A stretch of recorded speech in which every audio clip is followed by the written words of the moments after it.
Well, there you go. It means be advised that I'm mean, nasty, and tired. I eat concertina wire and piss napalm, and I can put a round through a flea's ass at 200 meters.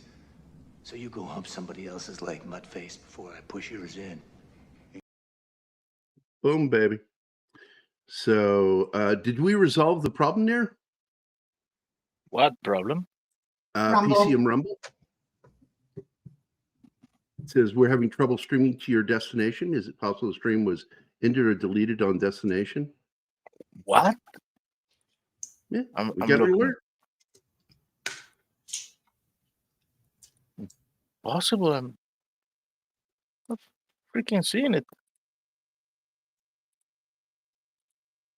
Okay, let's get on with the show. When It's right up Well, there. Yeah, it's up there where the P is. If you click on it, it'll tell you there's an exclamation point that something's going Next on. to the end stream button. God damn it, I'm in Rumble. Let's get on with the show while I try to fix it. Okay. Well, make sure. I was worried you weren't seeing it. All right.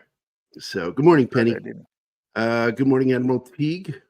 Good morning, Jedi. Well, Jedi Bill's not here, but he is a new member, so he is. It has been saying so for a week or so at least. It's this weird YouTube thing where it gets stuck. So this was kind of fun. I'm turning Anima into a fan of Arnold Schwarzenegger, Sylvester Stallone, and Tom Cruise, whom she didn't like any of their films. But now she's enjoying them, which is fun for me. I still think Arnold is a crap actor, but he's making fun movies. Yeah, they're fun films. Sometimes he puts stuff out that's substandard. I tried to get her to watch The Transporter yesterday. She couldn't take it. Couldn't take it. No. It's so stupid. So much and I stupid agree. in this movie. You kind of got to check your brain at the door on that film because the action is what you're there for. That is an action film. You're there to see, what's his name, the limey prick, do his martial arts and action because he does all of his own stunts in that. It was just the wrong day for me to try and watch it, I think. Luc Besson, I'm not going to say it the French way. I'm not going to do it. I'm not going to make it sound like I got to throw up. Luke. I'm not going to do it. I'm an American pronouncing it the American way. It's still Luke. It's still fucking Luke. And if I called him Bill, that'd be disrespectful. I'm still saying his fucking name. I'm just not pronouncing it. But you get so busy when everybody doesn't get yours. Exactly. I'm never going to stop. I don't lose my shit unless they mispronounce the G. Some say Gerry. Some say Gerry. Some say Gerry.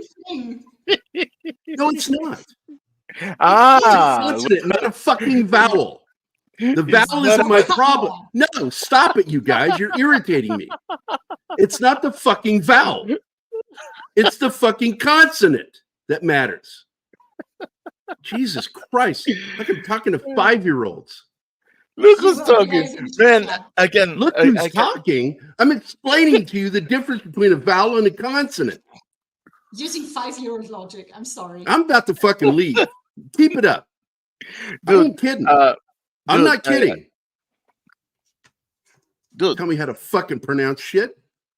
A grown-ass fucking man. I say what I fucking say. Dude. God, I was in a good mood. Dude, I can't find anything wrong on Rumble's side. I'm gonna delete the show and create it again. That's fine.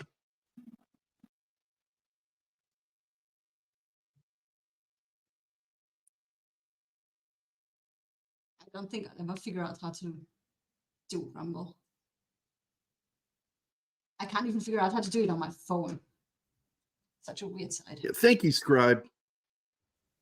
Pop Culture English class.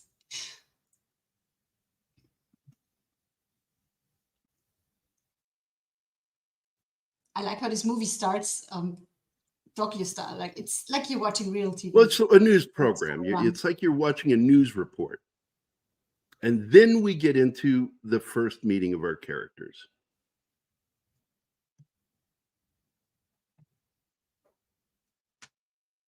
There he is.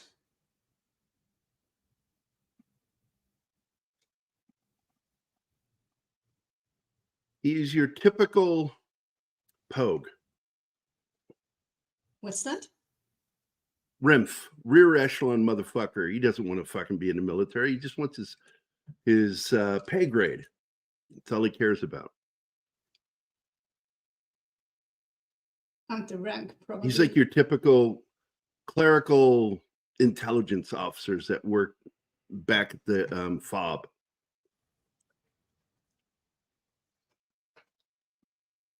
Well, he's doing it for the title too. You can tell when he's waking up and is a nobody, like basically a private again. He's pissed.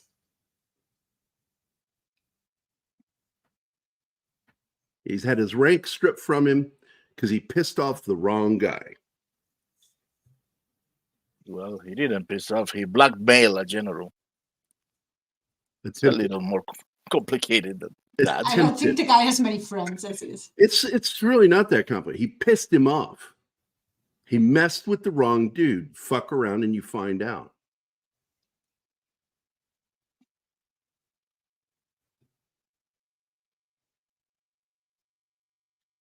He's your typical, it's almost like the Marlon Brando character in Bedtime Story, where he gets away with blackmailing his senior officer. Tom Cruise isn't going to get away with it.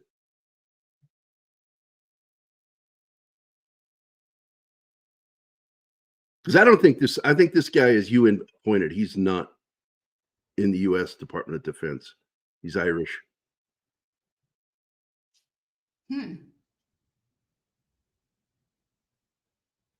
Maybe he is. I've never really looked to see what his insignias are.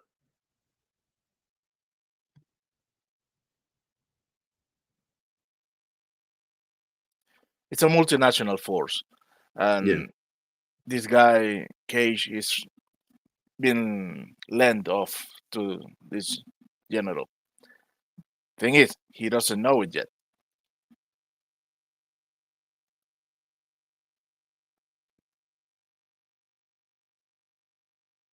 That is weird that he doesn't know it.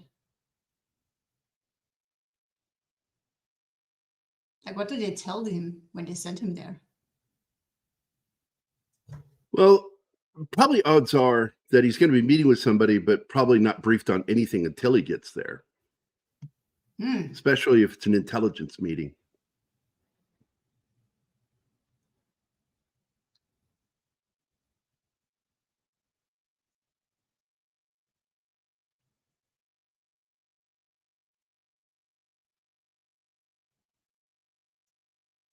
And he was just told that he will maintain his rank. No, he will not.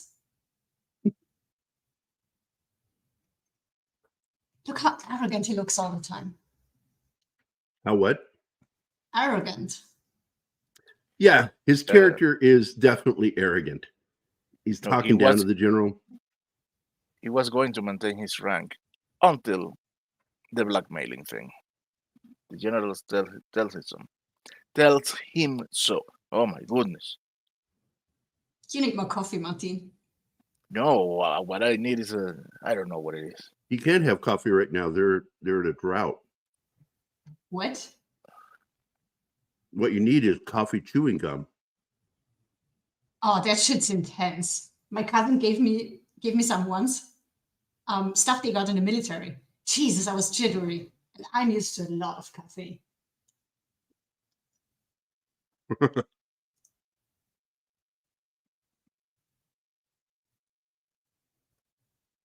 I love this scene. When he wakes up being a complete nobody. I love the speech he gets here. Maggot. We lost Bill Paxton 3 years after this movie was made. Was it that long ago? Yeah, 7 years. 2017. Wow. I can hardly believe that this movie is only 10 years old. He looks so young. But that man doesn't age normally. Cage is starting to look, not Cage, I'm sorry. Cruise is starting to look his age right now.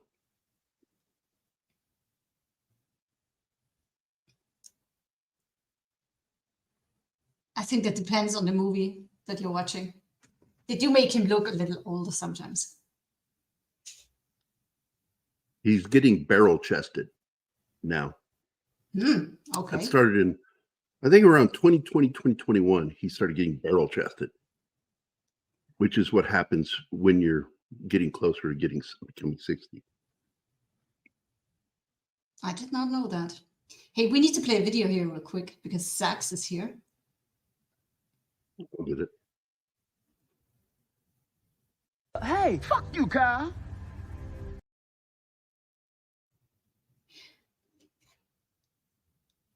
Thank you, and hello, Sax.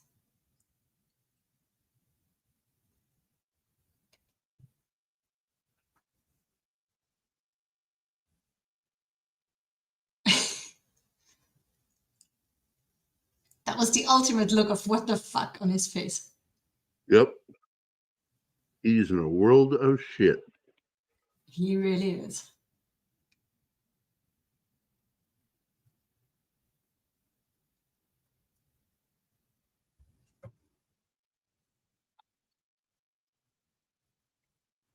Private Cage.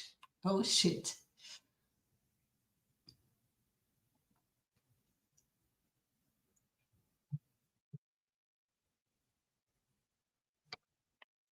Okay, show is created on Rumble, and we should start streaming into it inside the next 5 minutes.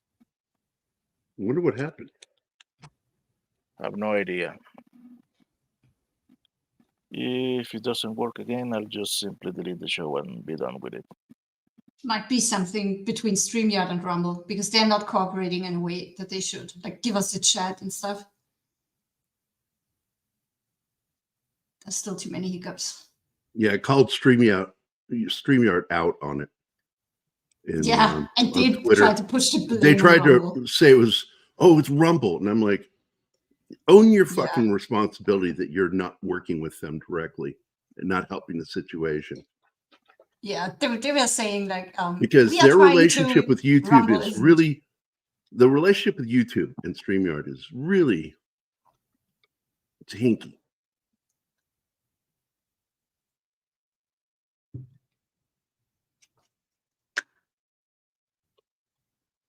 This is great. He doesn't even know how to turn on the armor.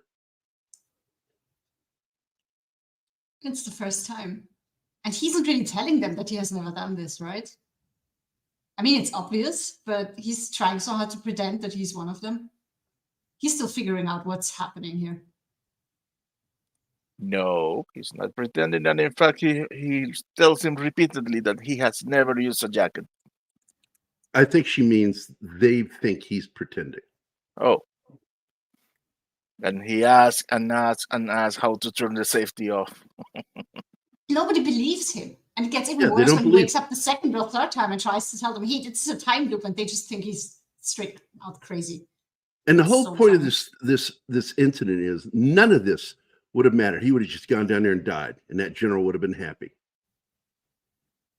Except for one thing happens, is he runs into one of those blue aliens. And when he shoots him, it bleeds on him. And its blood exists in it doesn't, I don't know. I got to be honest. I don't understand how the alien's blood works. They never say it. And there's some flaw in the logic that they try to make of it. That it doesn't live in the same time as we do. And so therefore it can go back. Yeah, remember towards the end when he loses the ability to respawn after dying? And there would be an easy way to get it back. But they is to kill the blue alien again. Yeah. But the odds are of running into it is because it's also traveling through time. So it knows what you're going to do. It was just this one freak moment where it didn't know what he was going to do. I love these drop ships. They look great. I meant to look like Chinooks.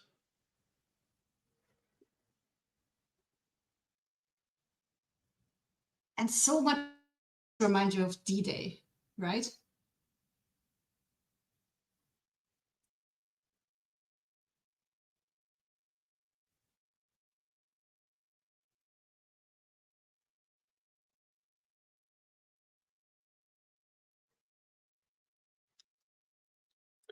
which time travel film does it best? I got to be honest. One of my favorite time travel films, past the obvious classics, is an obscure film most people don't know. It's Time Rider. It was produced by Never Mike heard of that Nesmith one. of the Monkees. And it starred what's his name from Remo Williams, Fred Ward, and I liked that one. And it plays on the classic joke, "I'm my own grandpa." That sounds wrong. It's got a great cast, man. You've got Fred Ward, Peter Coyote, Belinda Bauer, and Richard Masur from The Thing. Oh, and Justice McQueen is in it. Is that on our list? I do believe. Yeah, Tracy Walters in it too, and Ed Lauder. Oh my God, Chris Mulkey's in it. Oh my God, what a cast! Miguel Sandoval is in it. How much will it cost to rent your helicopter? $2 million. How much to test drive it? $2 million. That's from Clear and Present Danger. Miguel Sandoval was the guy that rented out the helicopter to Harrison Ford. Jonathan Banks is in it. Did we watch that one, or did you just show me the scene with the helicopter? Because that sounds familiar. It's the guy who is motocross, dirt bike motocross, and he's doing a desert race, and he accidentally falls across a test for time travel, and he ends up getting sucked into it and sent back into time. And I think we watched that one. It's a fun film. It's a fun film. No, I've not shown it to you yet. Why does it sound so familiar, though? Have you shown me scenes? I've talked to you about it. Okay. Okay, See, they're I'm designed to deleting- look just like Chinook. Those. I'm going to delete the show on Rumble. It's Okay. not working. Okay.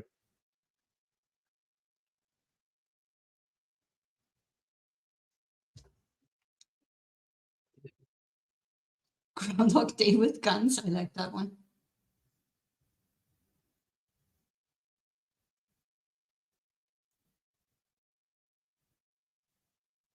He's just losing his shit. Well, wouldn't you? It's a Yeah. fucked up situation. I would very calmly die here.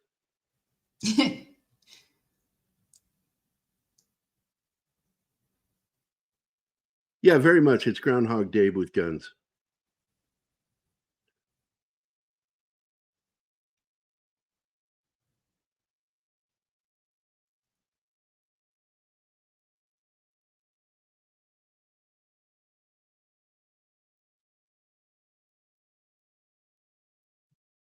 Live, die, repeat. Isn't it fight, die, repeat? No, it's live, die, repeat. Okay.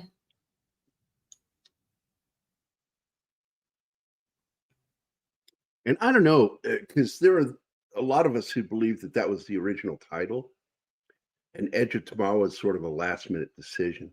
But there's been a lot of debate over that. There he is. He's now infected by the blood. The original. Sorry. No, that's it. He's infected and he wakes up back on the deck of the ship. The original title of the manga was All You Need Is Kill. Yeah, All You Need Is Kill was the book. Hello, John. Morning, John. Hi, John. Man, I miss him on our shows.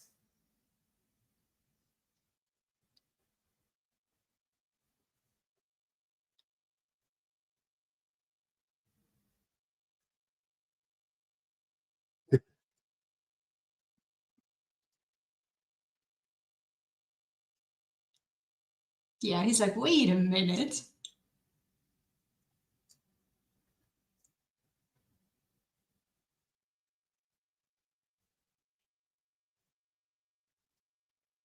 Yeah, this is a great scene. and he begins to realize something weird is going on here. I'm reliving this. And you Yeah, I said mean, this, and you said that. We've all had deja vus, but this is like way more.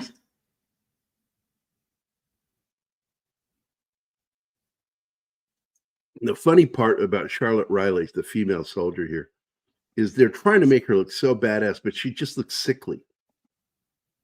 The way they made her up. Sickly. Yeah, she looks pale.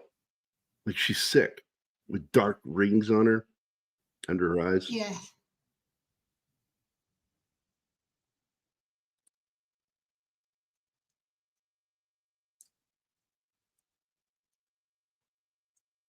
Again with these awesome drop ships.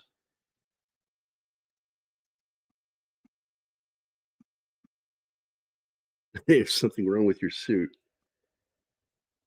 There's a dead guy in it.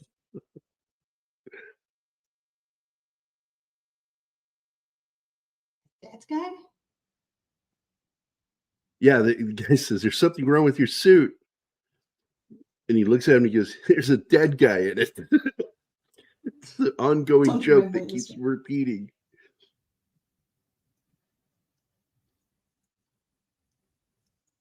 Later, he beats him to the punchline, which makes them laugh even Yeah. harder.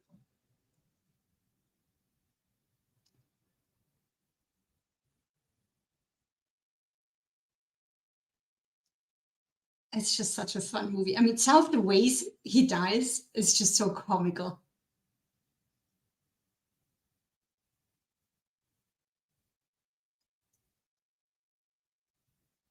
Nick Weiser just emailed me. About tomorrow? No, about the logo. Oh.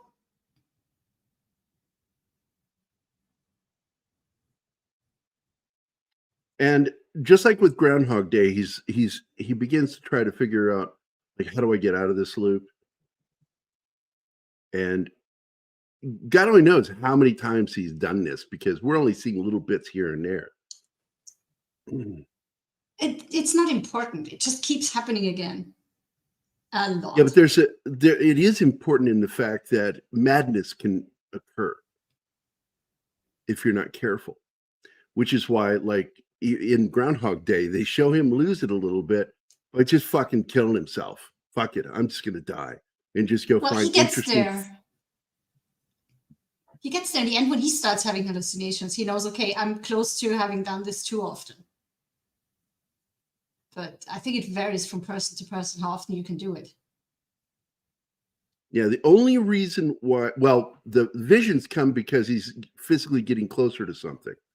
And, it's the closer he gets to something physically, the visions become more powerful. And it's these visions that the aliens use to defeat us.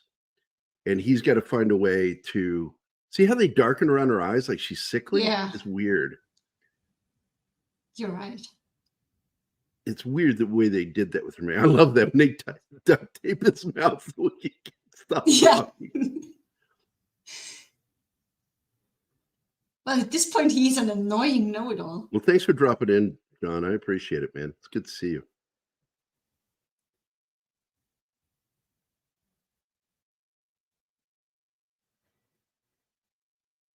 And I think one of my favorite things is as he begins to realize he needs to do something and he starts doing it, he has to do this thing where he rolls under vehicles and he gets squished a few times. That is so funny when she's training him and he just keeps Oh, and fucking that up too. and dying. Yeah. Yeah, it's like he gets hurt and he goes, no, I think I'm okay. I think I get, and she just shoots him. No fucking around, wasting time. Just respawn. That's what it's like, a game, video game, respawn. Yeah. It's like Call of Duty. Oh fuck, shot again. Or in that clip that Martine is using on John's show. When he dies too often. Do you have it, Martine?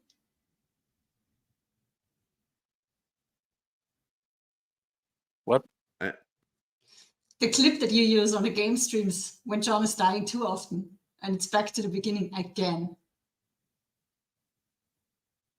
The one with Oh the black shit! dude? Here we go again. Yeah, that one. That could be the subtitle to this movie. Indeed. This is like a game with permadeath and no checkpoints. If you die, you have to start from the beginning all over again.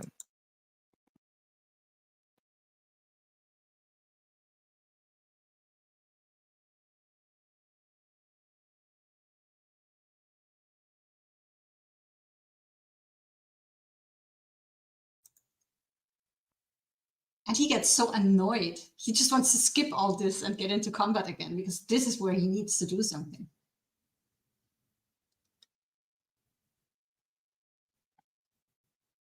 Karpov, shut the hell up. That line was good.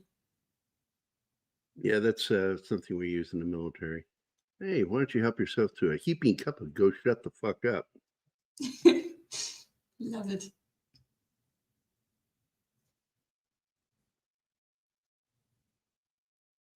I think this is where the thing with the cars starts because he wants to get out. He wants to get away.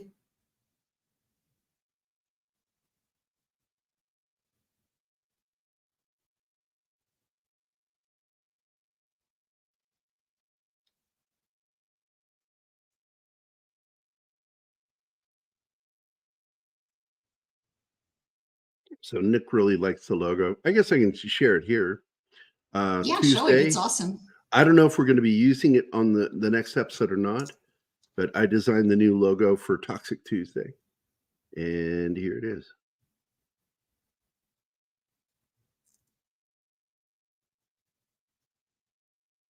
And yes, that is who you think it is. And adding him just made it perfect. Mark wanted me to add him. He's like, would you put him in there? And I'm like, yeah. I don't know if I should say who that is.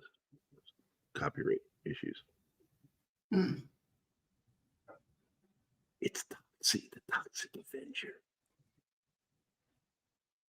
I think the nerds and ones who care for that should know that anyway. Anima? Anima. Take a look at the private chat. Thank you.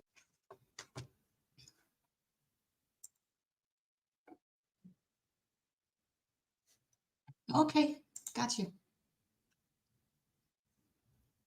They know we're coming on the beach tomorrow. Freezing.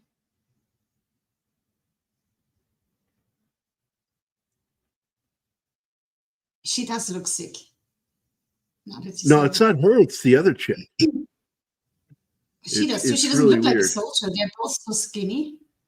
Like they would need way more muscle to be soldiers. Because here she is, the actress that plays the other soldier.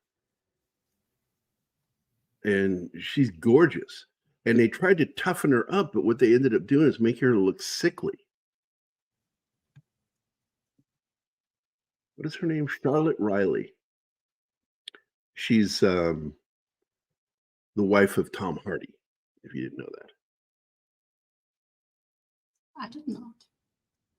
Yeah, they met and fell in love in 2009 when they made the film Wuthering Heights.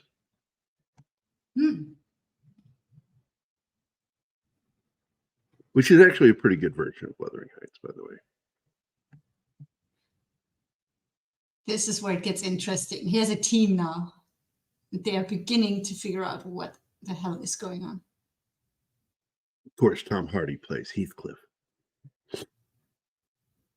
Andrew Lincoln plays Edgar.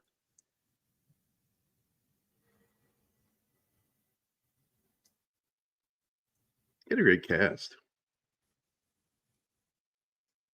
Yeah, this looks so cool. They played lovers in the film and then fell in love in real life. Happens. Cute, adorable, whatever you want to say. Adorbs. It's adorbs.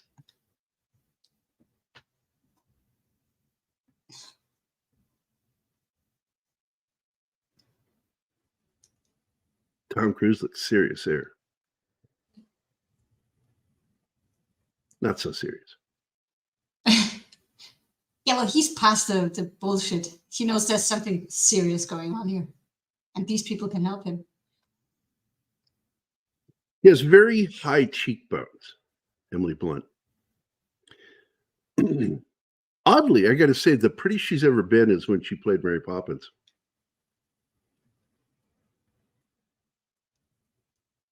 Does she naturally have hollow cheeks, or did she have something done? Because that seems to be a trend now. I don't think she's had surgery or anything done. I think that's just the way her face is designed. She seems to be one of the actresses that's not going to fall for that shit. I'm just hoping. Terrible. I get so tired of these women and men too destroying their faces, try to recapture their youth. It's like age. It's okay. It's what we do. Yeah, once you take out the fat in the cheeks, it's never coming back. This is irreversible. Yeah. This is a really bad decision to make. It's not like Botox that goes away after some time. Oh, she's falling asleep. She does look sleepy. Those are bedroom eyes. See, and this is where they bring up the visions. And it's the closer you get to the subject, the more the visions are. And it's the central creature, the one that controls everything. That's the network creature. It's networked out to all the other aliens. They're all connected to it. It's the central hub creature. They sound like the Borg. Yeah, very much like the Borg. Hive mentality. It's so scary when he finds out it's not just him being able to see them in the visions, it works the other way around. It works the other way around. That's a scary moment. Yeah, third act is really what I loved about this film, because we finally get down to it, because all the way up to that third act, it's really kind of an action-filled Groundhog Day. It really is. But once we hit the third act, man, it's completely different. I don't remember if I brought this up when we watched the movie, but he just told her, I'm not even trained for combat. And I'm like, how can he be a major without having combat training? You got a lot of those in the military. That's Oh, I love this right here. No, I'm good. I'm good. I think I can walk this one off. And this is where she explains to him, that if you bleed out and they have to transfuse you, you lose it. You lose it. So it's best that you die quickly. Don't let them trick you into bleeding out. Which is what eventually happens, though. I love Bill Paxton. I'm so fucking broken that he died. How old was he? Oh, he was like 60. I think he was just about 60 when he died. Man, that's too young.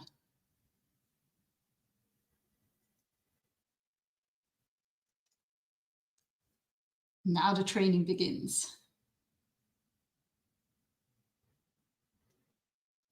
I'm going to look real quick because I forget how old he was when he died.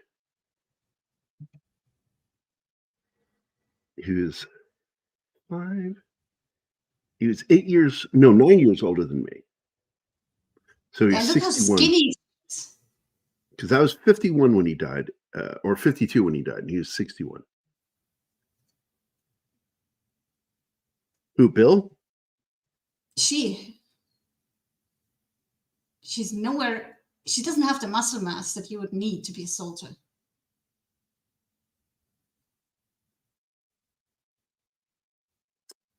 The family ended up suing the hospital where he died because he had a stroke, and it was something that they had missed. That sucks. Yeah, here it is. I just found it.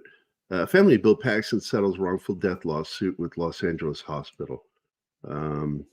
Family has struck an agreement to settle its wrongful death lawsuit against the hospital and the surgeon who operated on the late actor's heart shortly before his 2017 death. Notice of the settlement came as of 19th of February or 19th of September. And they settled, what year was this? 2022 or 2023. 2023. Wow, that took a while. He died in February 2017 from a stroke that occurred 11 days after he underwent surgery. And they missed something. It was the doctor screwed up. Don't you sign something before you go to surgery that says possible effects the surgery might have, and stroke is one of them? Well, it's basically you have to show malpractice. And if it is something that should have been seen that wasn't seen and dealt with, the doctor's at fault. Okay. You sign it all day long. If it is something that any other doctor would have found or spotted, it becomes something else.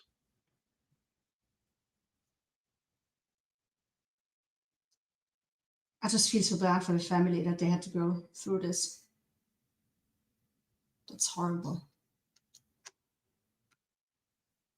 Oh, she did. She's Dead. very dead. And you can clearly tell they have feelings for each other. Yeah, it builds. But it's so funny because she's trying to figure out which way to go. And he has to report back to her where she went when she died. She can't see the future. Only he can. And she needs to know. And you get a really good idea that we're only seeing a microcosm of how many times they repeat things. Because when they get to the mobile home park, that little trailer park, oh, man. He knows she's going to die. You've died in every version of this. How many times? And he doesn't even want to tell her how many times they've gone through it. And, it's madness. How you can maintain sanity with something like this. Show something of his character. Hey, Glenn, what's up, buddy? Haven't seen you in a while. Good morning. Well, it's late afternoon for you. He's in the UK. It's not that late. It would be 4:39. It's 6 hours. 6 hours. Yeah, it's late afternoon. It's 1 hour behind You me. only have 4:39 has only one more hour of afternoon before it becomes evening. Late afternoon. I know my fucking time zones. I don't consider 6 p.m. evening. Fuck you. 6 p.m. is the evening. No, evening starts at 8. It becomes in Europe. evening at 6 o'clock. 6 o'clock becomes evening. Really busy. I'm supposed to be retired. I've never been busier. Well, you and I are supposed to be doing a book, aren't we? That's right. Yeah. My dad's the same, by the way. Retired. But I love the now stuff he he's has so been much putting stuff out. to do. Well, he's been putting out some really good stuff. I must go check it out. Operation Hound Dog. Hitler didn't die in the bunker.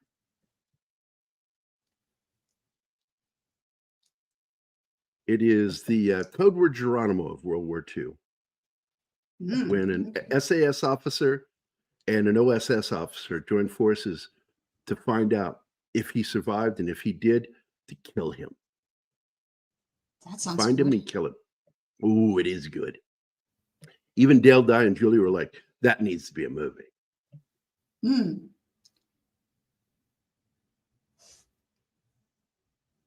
And the Operation Hound Dog takes place on the eve of the revolution down in Argentina, and the overthrow of what is his name? Allende. It was the Madonna and Plato on in the film Evita. Perón. The overthrow of Perón.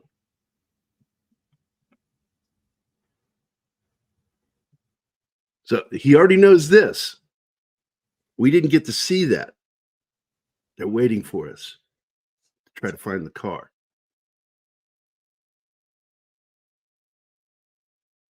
Yeah, he reminds her, disconnect the caravan, and of course she forgets. Yep. That annoyed me. Yeah, when she's making mistakes. Like minutes after he told her that. And she just forgets. She's a fucking soldier. She should be capable of remembering that. A lot going on. Yeah, still, trained soldier. A lot going on. I was a trained soldier. A lot going on. A lot of room for error. There's the caravan. That's exactly my opinion, Glenn. I will never like him as a person. I think he's a shithead, but he makes good movies.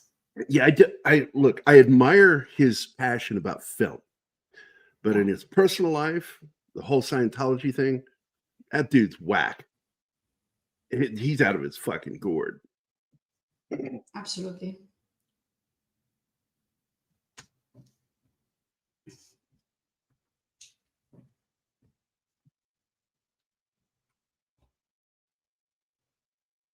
I don't know if you guys have ever tried them, but whenever I order a burrito from Sonic, I always order extra salsa from them. The picante they got, it's really good. You know, I've never even had a burrito. Salsa de Sonic. So I have like a lot of packages of that stuff sitting around. I buy my own salsa, like for chips. But if I want something that I'm going to dip into, I love their. It's very sauce-like, which is the name, salsa. Mint sauce, yeah. I like making my own because the stuff you can buy over here, Which one it has is this sugar one, in the it, and I time don't loop? like that. Yes, this is the time loop in Alien Creatures ones. Yes, Ariel. Another friend in the UK. We got two. Is Andy here? We'll have three. Hello, Ariel. Hi, Ariel.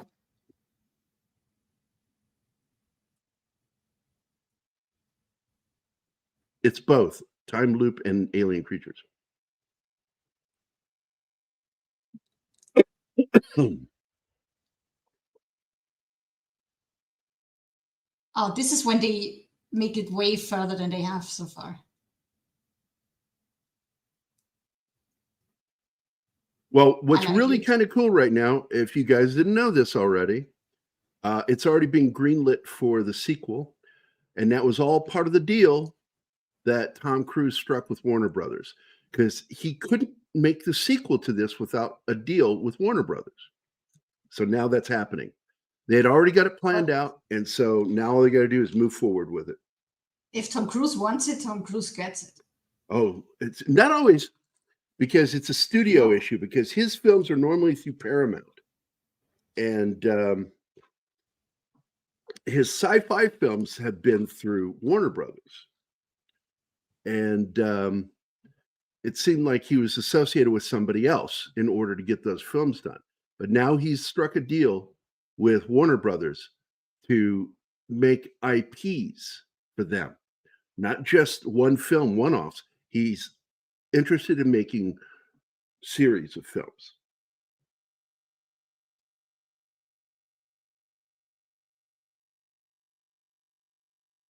Yeah, he only loops when he gets killed. And this is where it's obvious they're getting feelings for each other, because he's keeping something from her. Well, he has feeling for her. She still doesn't. For her, she just met him like less than 12 hours ago. However, he has spent more than a lifetime with her.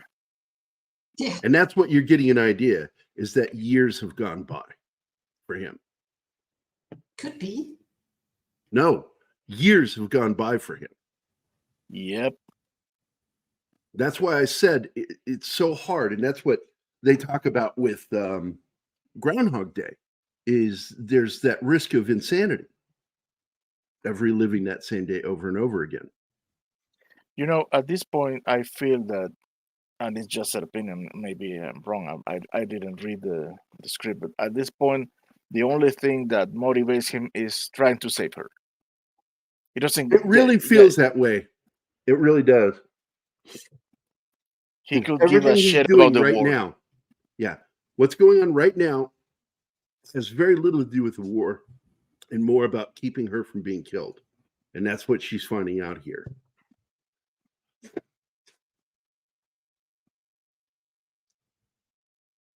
Because he's lying She's to her. not liking it. No, she's angry. Because every single time you die, every time you try to take off with that helicopter, you get killed. There's been no way that we've gotten through. Scientology is a science fiction religion. It's not real. It's so bizarre. It was created by a guy that was a half-ass writer who wanted to find a way to avoid paying taxes. That's why it was created. Dianetics, I read Dianetics in high school. I was unaware All of these the cult. cults are fake. And Oh, I read have that shit. book. And I'm like, this is whack. Now, don't get me wrong. There's some really good stuff in there too. But L. Ron Hubbard was a fucking nut job. And he was a greedy prick. Yeah.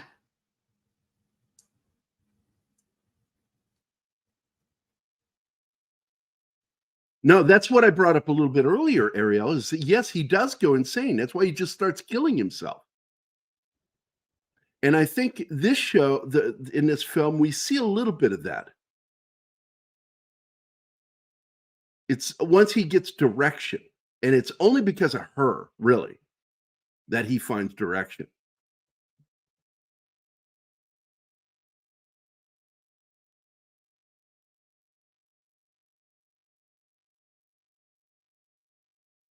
Well, definitely the Jewish people did too. Even though the first Christians were fellow Jewish people.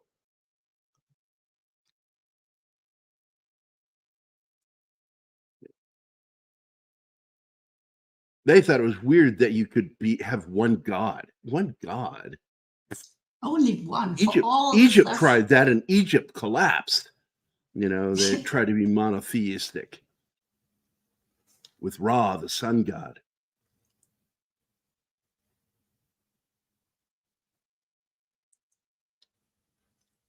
Yeah, it's like all my atheist friends are like the spaghetti monster.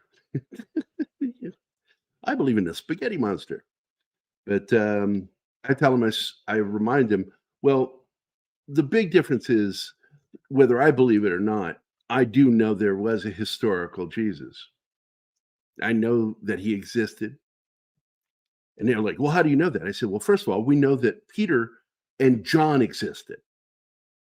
Historically, we know they exist, and they spoke of him. And so therefore, it would be ridiculous for them to have created an imaginary person.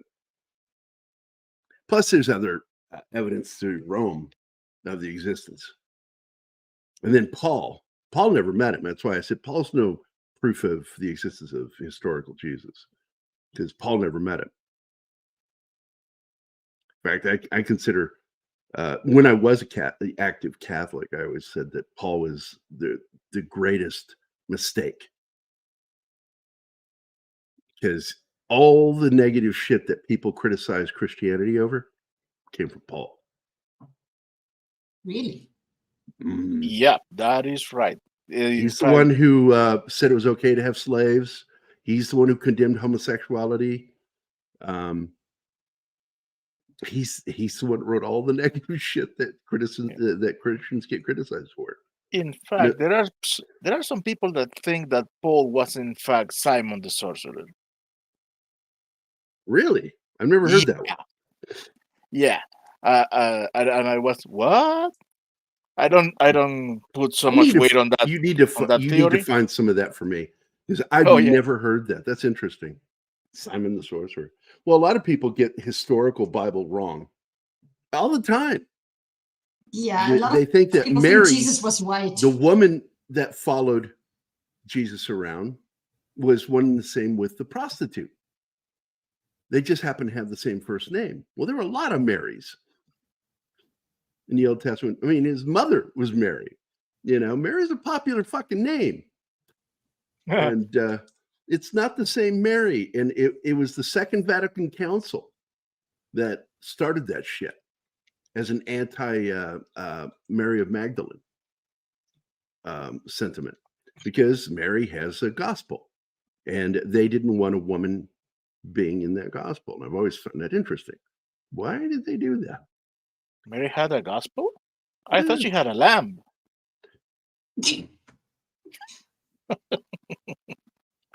Not laughing. You should. Bad Laughing joke. is good for the Bad laughing is good for the soul. This guy's a good actor, by the way. I really You do think like Gerry him has a as an actor. soul? That's interesting. I have no soul. No soul, no heart. No, I'm, when the sun's out and I get sun, I'm a ginger. My hair goes red. So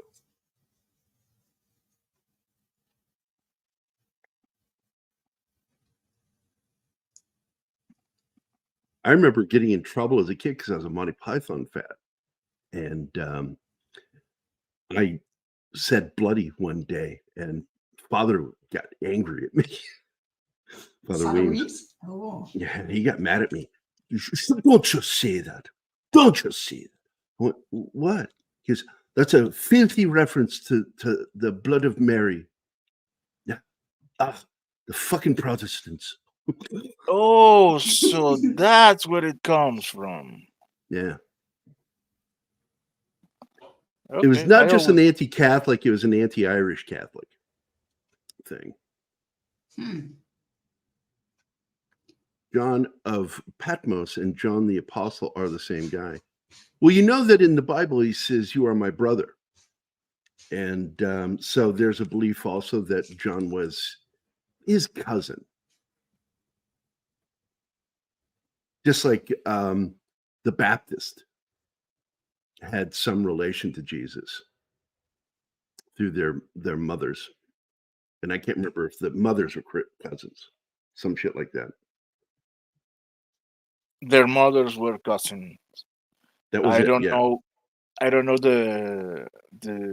I can't remember the grade of separation, but they were cousins.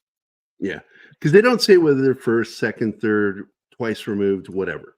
It just states that there was a relationship between the mothers. And they show that in the most Catholic version of Jesus of Nazareth. Jesus of Nazareth, which was really an amazing miniseries. I love that show. In I did Venezuela, too. they used to run that once a year during the Holy Week. And of course, I found it on 1080p. Oh, this is great, by the way. When they confront him to get something from him, they need something from him. Oh, this is great. And I'm a big fan of this guy as an actor. I was sad when his series got canceled because the service ended that was making it. It was an Which experiment. series was that? It was a Stephen King series, one of the few Stephen King related shows I liked. Let me find it real quick because I forget it. Brendan Gleeson is his name. His sons are good actors too, by the way. If anybody's seen the shitty Star Wars sequels, you've seen his youngest son. He was the Imperial officer that Poe makes fun of. General Hux.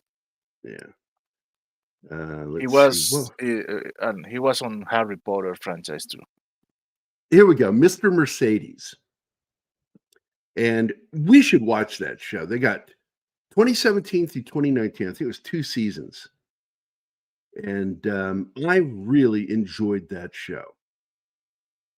But it was an experiment by a streaming service that just didn't last. It was let's see, it existing three seasons were later picked up by Peacock, but no further seasons are going to be made. From my knowledge, it just ended. It was created by David E. Kelly. You know him from all the law shows of the 90s and the 2000s.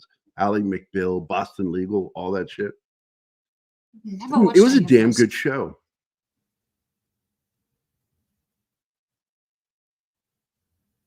And I'm trying to remember the name of the service.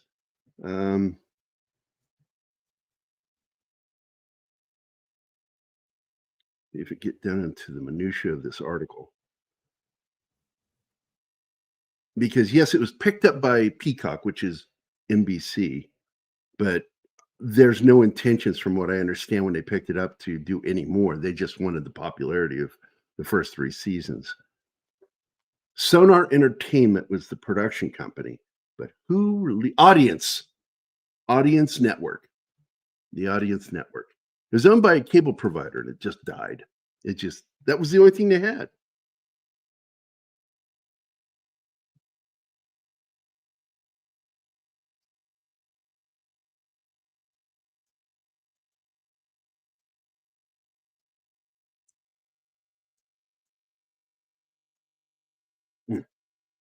Oh, he's in the hospital. And he had blood. Oh. Yeah. The minute he becomes transfused, he loses the ability to respawn. And he's losing it. And she's like, what? I saved your life. So now they got to make one final push. So we need more soldiers. So all the guys he's been fucking over to get to this point, he's got to convince them to go with him. Good luck with that. And the only way he can do that is with her. They don't believe him, but they will believe her.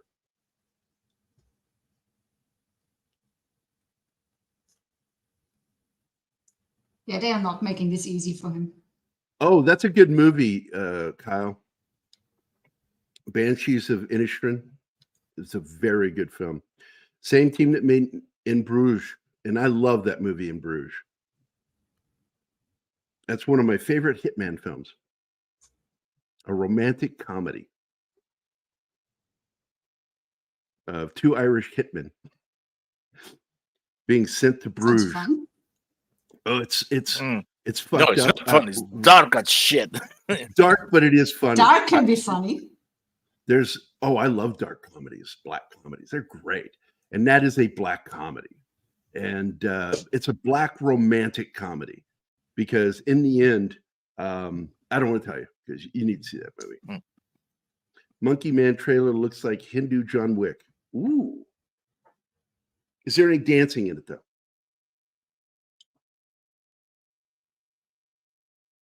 That's the one thing that bugs me about Indian films. Yes. People too love much that. dancing. Bollywood, they love Bollywood with the dancing in this, and I'm like, not me. If I want to watch an action film, I want to watch an action film. It's my beef with the new film Argo. I think it's what hurt the film. There are 2 things that hurt the film. It's the director, Matthew Vaughn, hurt the film, and the stylistic choices he made, and the really bad CG.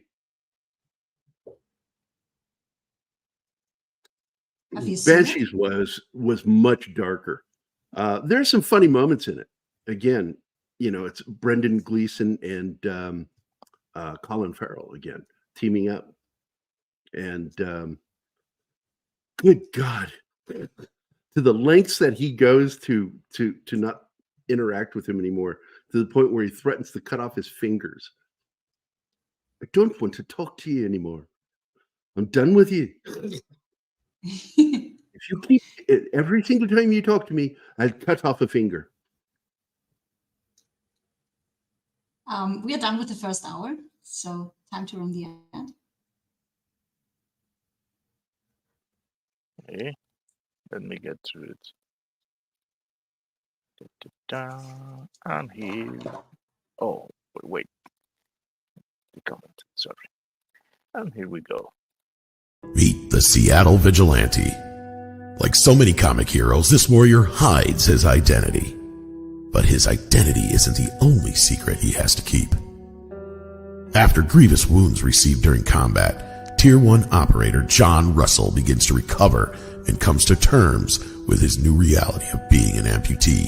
And as he learns how to use his new prosthetic limb, he finds himself caught up in the bureaucratic red tape that too many wounded veterans experience, the exhausting medboard process. Out of sheer frustration, John takes it out on the criminal scum of the city. But when reality kicks in, John realizes he started something that's having an impact on the greater world around him, and thus has to reevaluate his motives. And moreover, just how far is John willing to go to finish this war he's declared against the criminals in Seattle?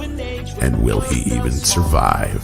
From the creator of IDW's award-winning graphic novel Code Word Geronimo comes a new story about a different kind of warrior, Vindicated Inc., the first of its kind disabled veteran action hero comic. The Vindicated Inc. graphic novel crowdfunding campaign on fundmycomic.com is provided in the description of this video. We hope you become a contributor. Please share this link. Thank you. Yeah, I see Bush is here. What's up, buddy? Bush. Yeah, Where have the you last been? thing I saw from him was he put some. It looked like either chicken or turkey breast. I just saw that he put the word moist by it, which is Food just a weird porn. word. Yeah, food porn. And I put a little flame next to it because I like when he puts food up there. I like to put flames on it. But moist is a word that will trigger my daughter. I'll do it it's just to irritate disgusting her. too. I'll go, my God, that cake was so moist. Shoot, It's a Dad. disgusting word. I said, cakes can be moist. It's okay. You can use that description for cake. And then he said moist with the chicken. And I'm like, here's what I was taught. Juicy is the word you use with meats. That's a much better Not word. moist. Not moist. Moist just sounds like you forgot to dry the surface of it. It sounds like something that should be treated medically. Reverse sear on the was that a pork tenderloin? Okay. I love pork tenderloin done correctly. You should let me color that unless you've done the art on a computer. What are we talking about? Wait, what are you talking about? What's he talking No about? idea. Vindicated. Oh, Vindicated. It's not going to be colored, guys. It has to be black and white. Yeah, only the pinups and the cover are colored. We tried coloring it when we tried, and it doesn't look right. It loses something. And it's like some movies. That's what Turner couldn't understand. Stop colorizing every movie. Some movies were meant to be, they were shot with specific filters and lighting because it was meant to be noir, black and white. Like Planet Terror with the M16. Boy, if you step on something and it gets plugged up in that barrel, you're fucked. Farrah Fawcett. No. And then you use two fingers to softly push against said moist cake. Yeah, cake Ew. is the only thing I've ever said is acceptable to refer to as moist. The words that are active that should be used with other descriptions is juicy. What's the other one I've said? Damp, dank. Moist is Damp just sounds like laundry. It only sounds right with cake. It sounds fucked up when you use it with other things. See, Farrah Fawcett, juicy is the word I would use with her. You can get away with even saying wet. I used to have a poster of her on my wall. I had a poster of her. She was one of those women I just really just dug when I was a kid, man. Oh, I put that on my wall. My dad came in there, tore it down. Not going to have pornography. I'm like, she's fully dressed. She's in a bikini. And so I got really mad about it. And I have a very scathing sense of humor, even as a kid. So I went to Kmart to their poster section. I bought the gayest Bo Duke from Dukes of Hazzard, where he's got his pants pulled down just above his groin area. It's like pulled all the way down there. And I put that up on my wall, and Dad was like fine with that. And I'm like, my dad is fine with me being gay. I just shook my head at my dad. You're fucked up.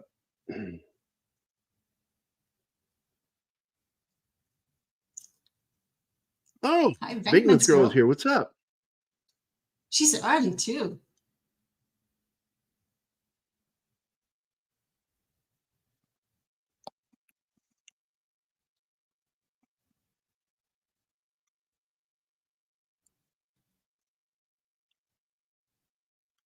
It's like my dad also lost his shit when he walked by and heard me listening to Queen. Should have had my headset on. What was his problem with Queen? Oh, it's the song, If You're Hungry, I'll Give You Meat. That was the line my dad heard. Threw my albums away. I went back out and got them, and I gave them to Zoe. Zoe has, it's the Queen Live Killer double album set. And I dug it out of the trash and hid it in my room. I remember shitting on my dad one day back in 2002, 2003. And I went, hey, Dad. And I went through the list of all the magazines he threw out when he got mad at me over my grades one semester. And he threw all my science fiction magazines out. And I said, hey, these are those, and Starburst, Starlog, Cinefantastique. I said, these issues, all of them would have paid for 4 years of college if you had not thrown them away. That's how much they were worth. Well That's done. a fucked Dad. up thing to do in the first place. Throw away Sure. your kid's stuff because you're angry. Print in grayscale and print in color later in the deluxe edition. It's something to think about. It is something to think about. But all my my pencils, I do pencils on paper most of the time. I'll sketch them out, scan them in, and then I ink in on digitally.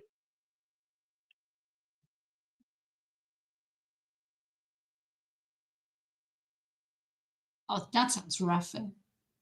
Yeah, that sucks. I hope everything goes okay with your appointment. Oh, look at She that. doesn't talk to you anymore, Bush McFadden. Anima can't stand you. Shut up. We all love you, Bush. Yeah, you haven't been around much. We miss you when you're not here. Yep. He's busy doing food porn. Yeah, I guess. Maybe that explains why it's so moist. Oh, jeez. But yeah, we By miss the way, all of you guys, when you're those not of you that here. are just dropping in, Tuesday's Toxic Tuesday. I designed the new logo for him. Here you go. And yes, that's Toxie, the Toxic Avenger. Mark asked me to put that into the logo, and I went, yeah, I'll do it. So there you go. New logo for Toxic Tuesday. I will stay up tomorrow just to see if they're using it. Is D. Bud Martin here? I haven't seen I don't it. see him. He's another one I miss when he's on here. And I miss it when Tickle Trunk's not around. And he'll go Oh, for he's long not here very spells. often. He's busy. It's because of his job. He told me, I said, well, we miss you. We get used to you guys like you get used to us. Ooh, we have a bridge. You know what? Toxie Tuesday would have been a great name. But it's Toxic Tuesday. So although I could amusingly put a red line through the C and make it look like an E, like he did it. Put a little dip of red on the end of the mop, like he did it. That's a good idea. I'm gonna pass that by him. I'm gonna pass it by him.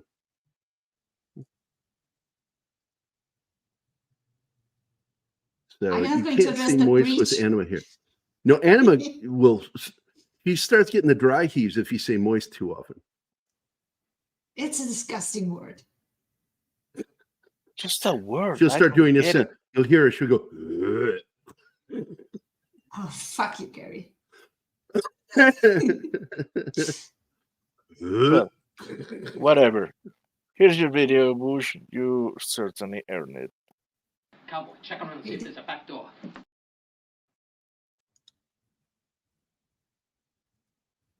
All right, I found the poster.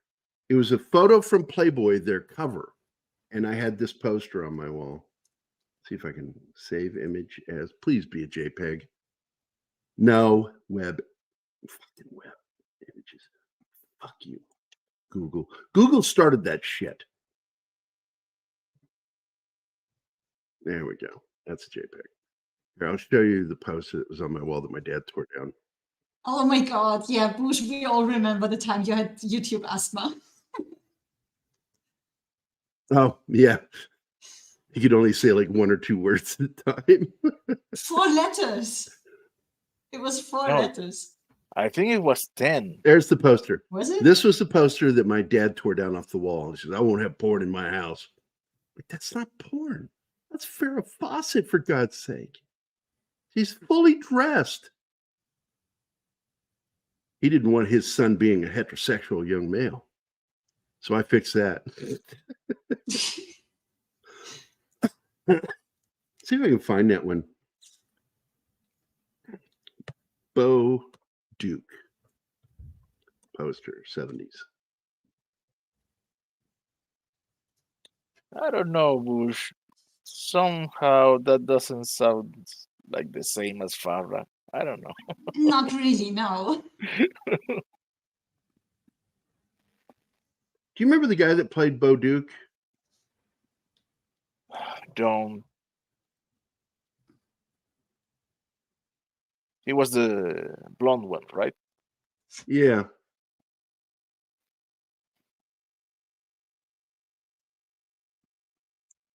John Schneider.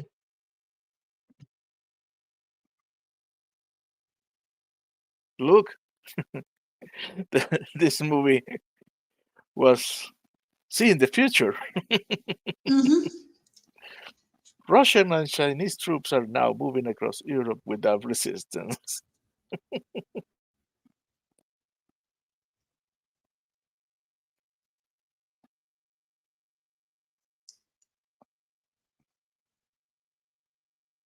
Wow, they don't have very many examples of the posters of him back in the 70s.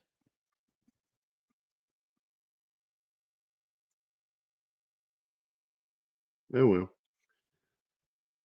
But I get why they had Farrah Fawcett. Oh, yeah. She was an icon. Hmm. Of hair products. That too.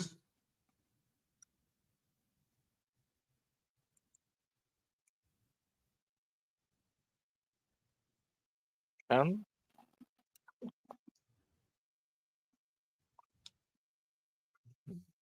This is a great ending. I love this ending. I don't know what they're going to do for a second film. I had an idea rewatching it yesterday. I think the doctor that gave him the blood was working with the mimics. Hmm. Oh. Interesting. Oh my God, I found it. Open image. It's not very big. Save image. Yes. There we go. This is the poster that I found and put up on my wall. And Dad was fine with it.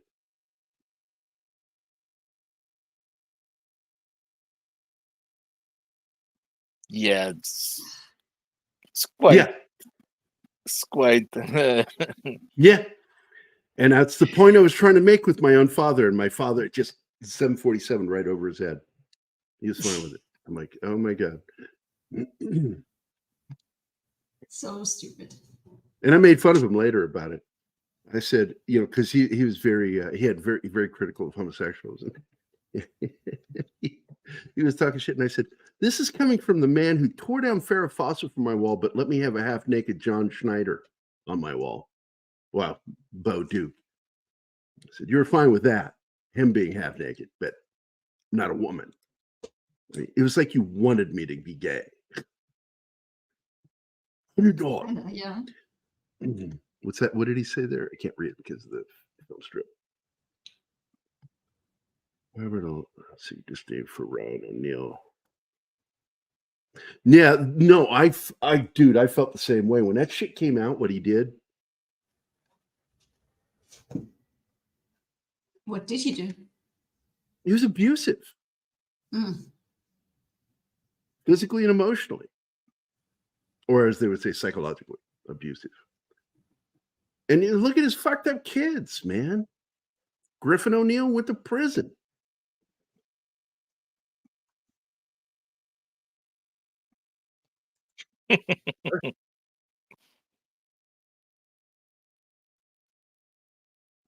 Ryan O'Neal. Oh man, she does the move again here, the sexy move. And, Every move she does is sexy. and of course, this is directed by Doug Liman, the guy who directed The Bourne Identity, the best of the Bourne films. Doug Liman's a better director than that fucker that took over.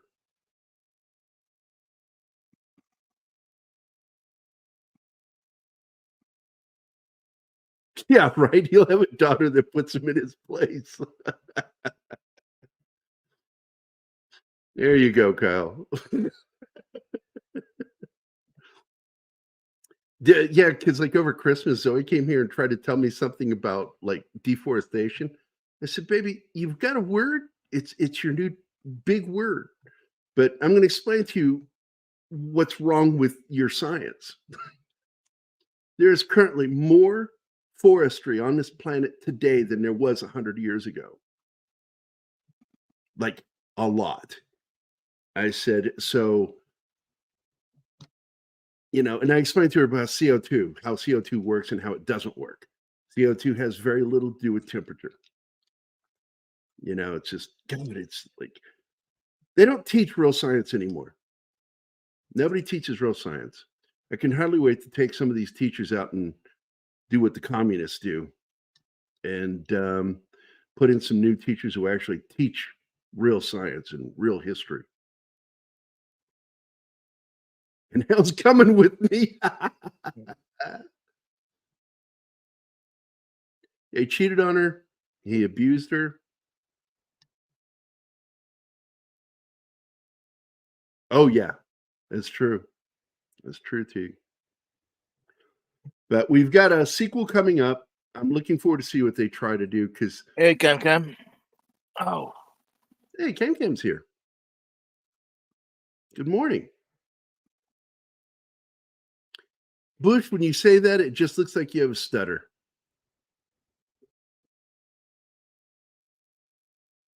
Nothing? Nobody? You don't get it? Combo breaker.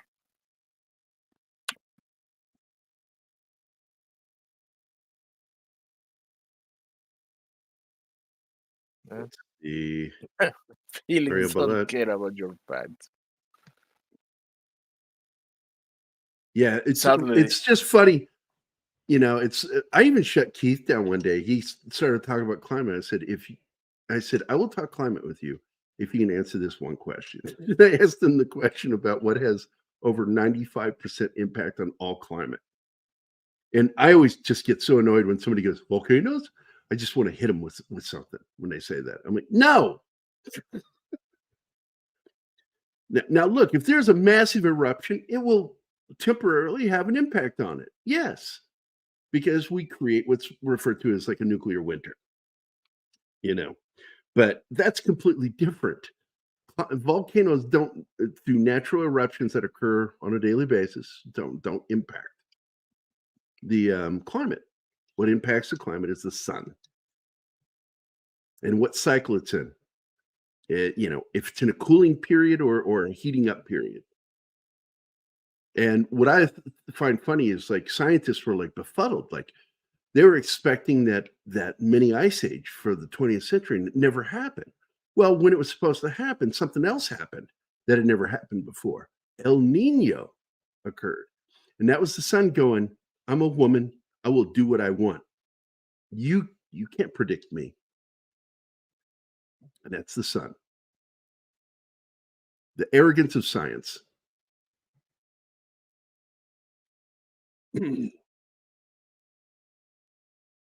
Yeah, I was a big Charlie's Angels fan as a kid. I loved watching that show. I had a crush on Farrah.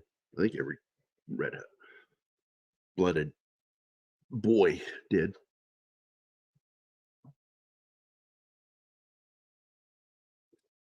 I do have a stutter. I'm coming to kill Ken. Oh no! Look, it's Ken coming to kill me. That was it.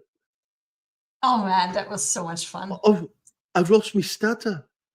How much wood could a woodchuck chuck? I love that fucking movie. And he said, like, where is it at the airport? The car. He's trying to say the Cathcart Towers. The car. Sing it. Fish Call 1 is one of my favorite films of all time. But Edge of Tomorrow is just great science fiction. And it should have done better in the box office. Warner screwed up with the marketing on this. They really did. But it did make its money back and turned a profit. And that's why we're going to see more of these things, and they're going to market it better this time. How big was the budget? What was the budget? Hold on, let me go look at that, because it seems to me like it was around 200 million. Wow. Edge of Tomorrow budget. Budget was 178 million. Box office was 370 million. So they barely cleared it. But the thing is, it made back its money on video on demand. And this is a problem that I've had, and I've talked to Culture Casino about this too. I said, we're going to see a form of corruption from Hollywood continue until they begin to report video on demand and digital sales as part of their box office. I think it's criminal to what they do. They hide those numbers. This is why Sony still gets away with saying that the first Men in Black never turned a profit, because they don't pay the profit sharing out correctly. Sony's a fucking mob-run organization. That's all I'm telling you. I never saw this. After Cruise equated being separated from his kids making movies to being deployed during. Oh yeah, what a knucklehead! It was. Yeah, I remember when he said that. I'm like, what a stupid fucking thing to equate. We've said it earlier. As a human being, he's a piece of shit. But man, he makes good movies. I think he's a complete fucking buffoon. He's a lunatic.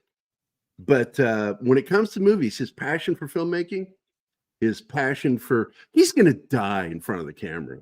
Oh, yeah, doing a stunt. I did predict that with Jackie Chan, too. But Jackie Chan finally went, you know what? I'm going to stop doing some of the things I do. Let other people do it.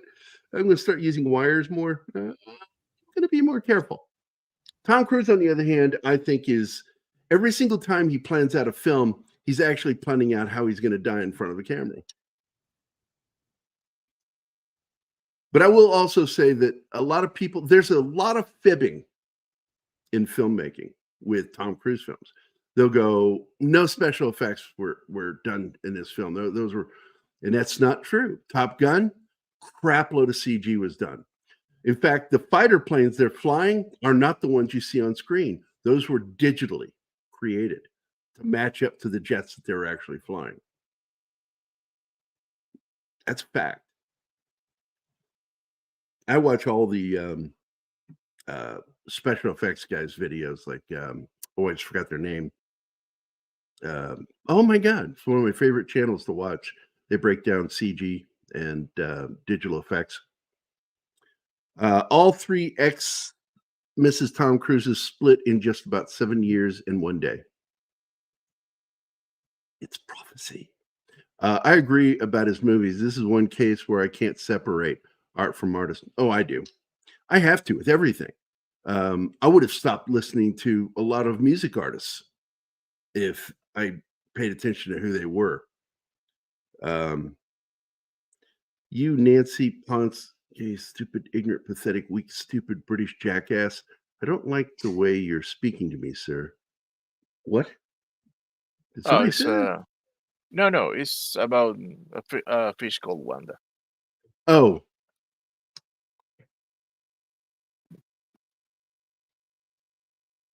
Yeah, the scene in the house. Mm. I remember now. My favorite moment is when he does the scene later. Don't call me stupid. I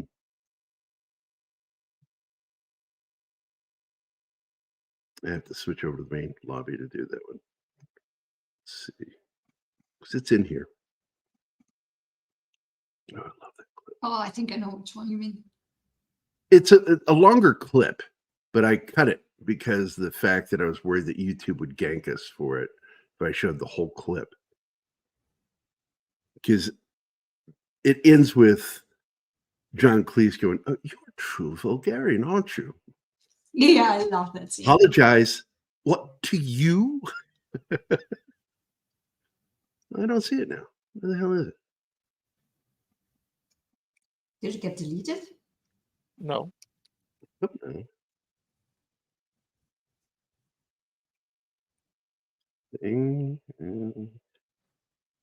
Oh, there it is. You pompous, stuck-up, snot-nosed, English, giant, twerp, scumbag, fuckface, dickhead, asshole! The thing that's wonderful about that is look where Kevin Kline's eyes are every time he says something.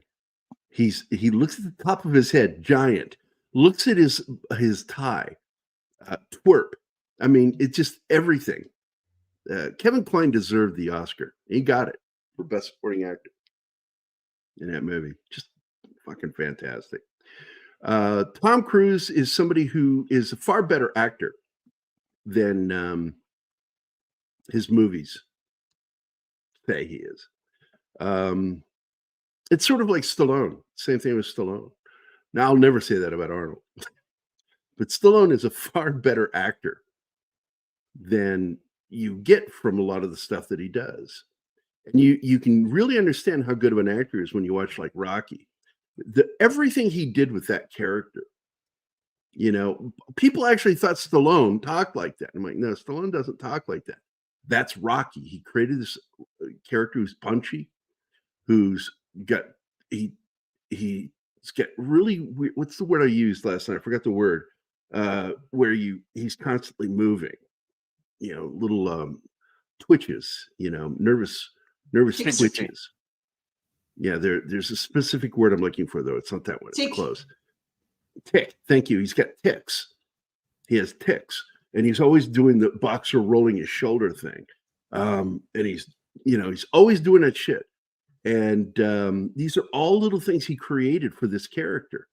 The way he talks, yo, Adrian, you know, it irritated me in the beginning. It took me a while to get used to that. What he's doing is a perfect impression of people from the slums of Philadelphia, man. It's how they talk. It's almost as annoying, really, as people from Boston. And I love it when, like, SNL has done some great skits on the Boston accent. And it's really fucking funny. It's wicked smart. Yeah, man. That's part of the reason I wanted to watch that movie, because I told her, I said, Carl Weathers makes that movie. He really does. That movie isn't sold until you see Carl Weathers as Apollo Creed. And Apollo is basically just Muhammad Ali. He's a showboat, you know, all mouth, you know, and I fucking love that. I also love that they have Joe Frazier pop into the movie as himself. I love that scene. You're next. You're next. Totally Muhammad Ali, man. Love that film. Carl Weathers, man. I just didn't expect it because he was such in good health, you know. It's sort of like when Michael Clark Duncan died. You know, he had just started a really healthy diet, been on it for about 3 years. He was doing really well health-wise, and fucking just drops dead. And Michael Clark Duncan is another one of the actors that just blows my mind. Just how fucking good he is. I did not like the Daredevil movie for the most part. There are two things in there I liked. One, I loved Ben Affleck playing a blind guy. He did a fantastic job as Matt Murdock. I can't imagine that. He did a fantastic job being, you know, playing blind. He learned little tricks of what blind people actually do, and he pulled them off. But Michael Clark Duncan as Kingpin, I would have never pictured him until I saw that movie, and I went, he's doing a good job. He played a really good Kingpin. I think that Philly can be as bad as Boston. I really do. Boston gets pretty annoying. I'll tell you another one. People with the deep accent from the Dakotas, you know, Minnesota. Their accents can sometimes really annoy me. Like people were like talking shit about Sarah Palin. I'm like, I actually don't have a problem with what she's saying. It's how she's saying it that annoys me. I hate her accent. Yeah, I don't know George where Lucas is that a accent homeless. comes from, but I get annoyed with people who sound like they're talking through their noses. That's an American thing that just annoys me. So It's unpleasant to also listen to. an Australian English thing when they try to do American accents. They talk through their noses when they try to do American accents. It's just Very terrible. annoying. George Lucas isn't real. He's just a homeless guy they found at Harvey's. And there's a photo of him eating at a fucking mall food court. It's not doctored. It's a real photo of George Lucas just sitting there in the food court eating, minding his own business all by himself. I'm assuming he probably dropped his kid off there to go shopping. Sorry. I was just Cam attacked by a says, cat. Gary, spot on. Stallone created Rocky and inhabited the character so well, people think that's him. Carl gives a great performance and really pulls the movie together. He does. And I told her, I said, if you watch that film, the soundtrack doesn't begin until the first date. Because what they're telling you is that's the story. This isn't a fight movie. Boxing is only part of the story. The real story is the relationship between Adrian and Rocky. It's a love story. The first notes of the soundtrack began with the first date. And I just think it's so beautiful. And it's a gorgeous soundtrack. It really is. Stallone really wrote a seminal film, not just of the 70s, but of all cinema. And I do put it in my top 10 best films ever made. Wow. Only American accent that annoys me is the Valley talk. It is pretty annoying. Well, there is one that occurred. Let me tell you, Martin. My daughter got this weird accent that came out of the 2000s. And I never heard it before, where people started saying things like, no. Oh, that's annoying. Where's that extra vowel coming from? What is that? And she would do that. And no. And I'm like, what the fuck are you talking like? And she started talking that way. And I'm like, what is wrong with you? I was really weirded out by it when she started doing it. I'm like, why are you talking like that? She'll tell you. I got really freaked out by her doing that. And this was the new way that kids started talking. Yeah, I was just going to say that sounds like something that was just cool at school back then. Stupid.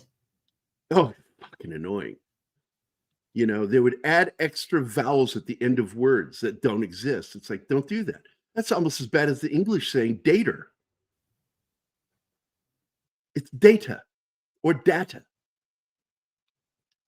You know, Picard, what's his name? Patrick Stewart. Data. Like, where's that R coming from? And no one gave a crap about Kingpin being black because, no, it was, at first I was like, Black Kingpin? I don't know. But I'm a big fan of Michael Clark Duncan, man. And I was blown away by his performance as Kingpin. I really liked it. And I like that final fight scene between him and Daredevil. That movie had an Elektra Bullseye problem because they didn't get Elektra right. They did her wrong. And Bullseye is just stupid. The opening scene with him is the only good scene with Bullseye. Oh, no. I really like the scene in which he kills the woman with the peanut. I like that one too. I do like that one, but that's a micro scene. But yeah, the opening scene is the best scene with him. And killing the woman with the peanut was funny. But after that, that's not Bullseye. And it's just fucked up. What they did, and the teeter-totter scene ruined the film. Ruined, Brian. Ruined. Sorry, I missed you. Real life intruded. Edge of Tomorrow is a modern day classic. I'll catch the replay, dropping a like. Look, man, it's a great film. I'm excited that we're getting a sequel and maybe even more. Hopefully we're getting more. Yeah, they screwed so much up with that movie. I was even okay with the fact that he kills that criminal at the beginning. Daredevil lets him die. I was okay with it. That's, justice is justice. Sometimes death is justice. Yeah, Rocky 1 is great. Rocky 2, it's not great, but I enjoy it still because, it's got one of my favorite Rocky lines in it. Do you like condominiums? No, I don't. I'm Catholic. What? It's in the movie. It's a joke Are in the we- movie. going Stallone's to watch constantly, it? Rocky's misunderstanding shit, and she says condominium, and he thinks she said condoms. Do you like condominiums? No, I'm Catholic. He is a bit stupid. Rocky 3 are really it for me. I tolerate Rocky 4, but it's not on my list. Rocky 1 and Rocky 3 are the only two real Rocky films. So we're going to skip the second one. Okay. Yeah, that's interesting. Ben Affleck became Batman and Colin became Penguin. And I got to tell you, that's the only good thing about the Batman was Colin Farrell as the Penguin. Oswald Cobblepot.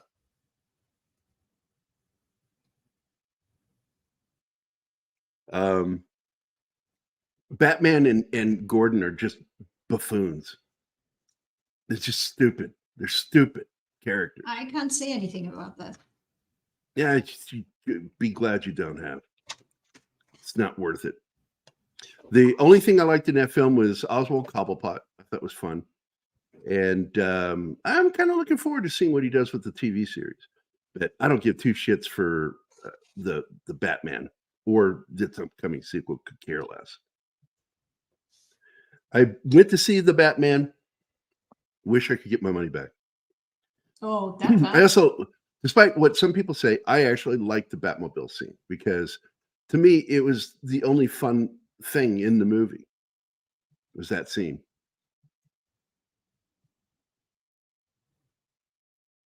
Google Translate doesn't exist in Batman. I know, right? Like, and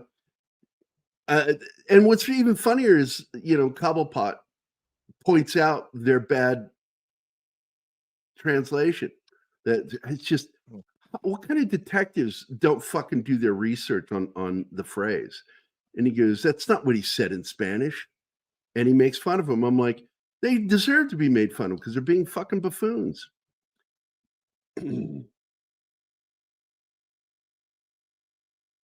It was 7, or not 7. Yes, a remake of 7. It's a remake of 7. And it's not a very good remake. Cecil, I'm not sure I know what you're saying, Monkey. You I see, think you he's wish you talking could get about your money the- back, says all. I know who he's talking about. Now, Who's he talking about? one of the crew of Geeks and Gamers and EDS, he draws comics and shit. Oh. Now, Oh, he's weird or something?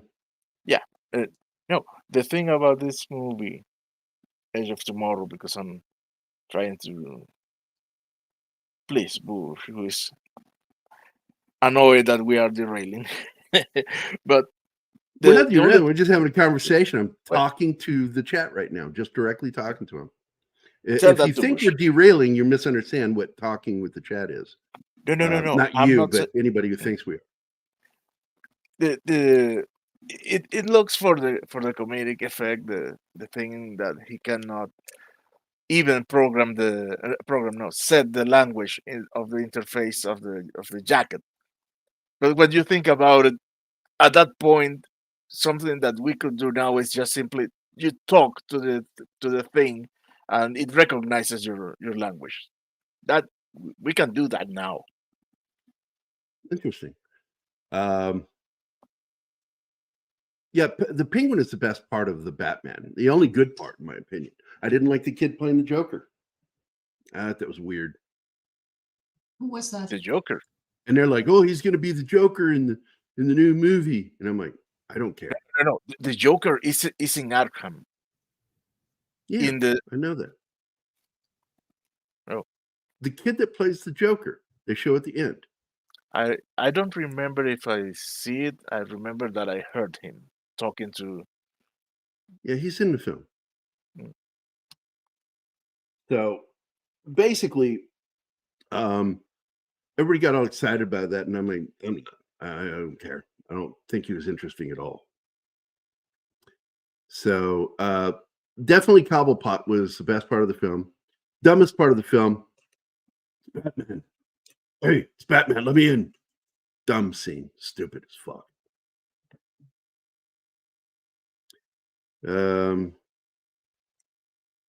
Reading column. First half is good. When it turns into Antifa Man, that killed it for me. I didn't even like the first half. I had so many problems because you don't see the two detectives doing any actual detective work or talk to each other until the third act. We're 2 hours into the movie before they have their first conversation. And it's like they're not understanding what's going on. It was ridiculous. How can you call them great detectives? And and he promised that he was going to base this on classic detective comics back when Batman was doing detective work in the 70s with Denny O'Neil and I just forgot his name, great artist. That's not what he did at all. He tried to get the look, but he left Batman somewhere. And somehow he believes that his script was better than what Ben Affleck wrote. And I read that. It's a really good script, what Ben wrote. It sounds like somebody should go and tell them, you're detectives, go detect.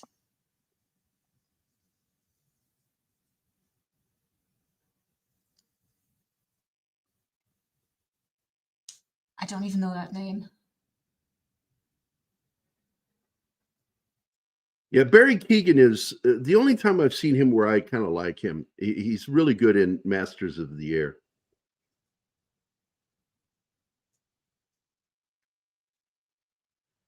I did not think he was very good as a Joker. I was very disappointed with that scene, and I'm not excited about anything like that. First of all, I don't think he's a very good writer, much less director.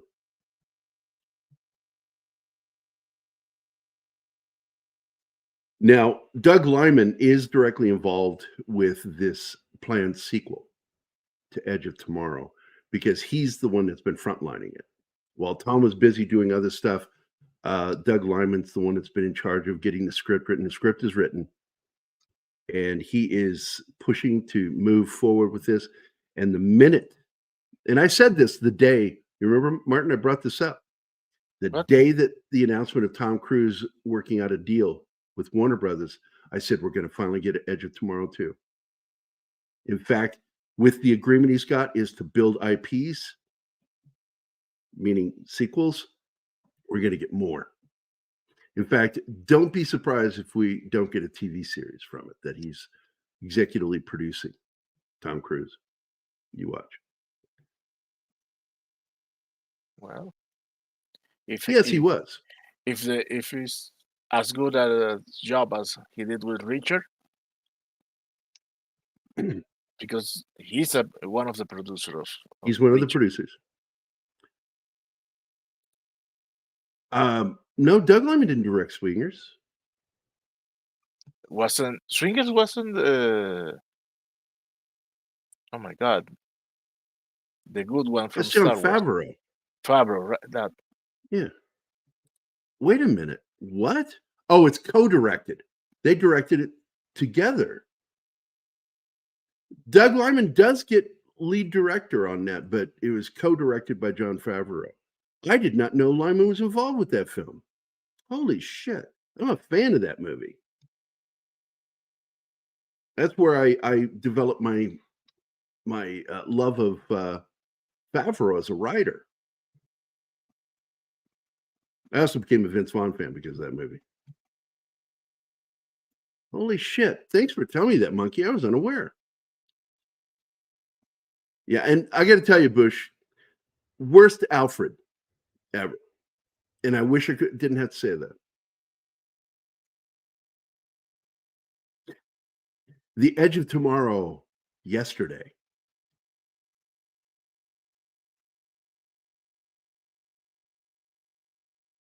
The What? creativity of Rocky Okay. 1 is that he doesn't win, but goes, there you go. Thank you. That's exactly what I told her, Anima, when we were watching. Yep. This movie isn't about the match. The story is about a guy who proves he's not a bum. And who's he proving it to? To Himself. himself. He's not proving it to anybody else. That's why it was so important that she didn't come out until the last moments of that fight. I love the way he wrote that. She doesn't come out until the end of the fight. Takes her a while, yeah. That way it's obvious who he's proving it to. He's proving it to himself. Doesn't matter if he won. That's not the point of that film. The film is that he did something he didn't think he could do. And it's, Okay. I don't know. I love that movie so much. I also laugh so hard every time you hear it. It's so quiet you might miss it, where they're hugging at the end of the fight, him and Apollo, and he says, "No rematch." And I Stallone don't goes, want "No, one." I don't want one. That was great, yeah. Because I told Then- Anima, she doesn't like the brutality of boxing. And I'm like, look, boxing is a I hate precision it. sport. It really is. It's because you misunderstand it. And you should try to understand it before you criticize it, because I don't think you understand it at all. It's why I love boxing so much. I was a boxer. I quit doing martial arts for 2 years to box.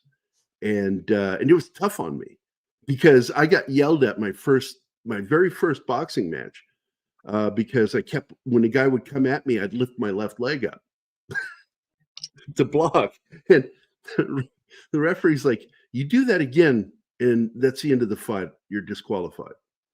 And I'm like, oh my God, gotta unlearn this thing I've got. But boxing is a pugilistic sport. They're all martial arts. Every single form of martial arts is pugilistic sports. I love pugilistic sports because it's Well- one person's skill versus another person's skill set. And some let people me- are just brutal monsters. Whereas you get guys like, I don't like him.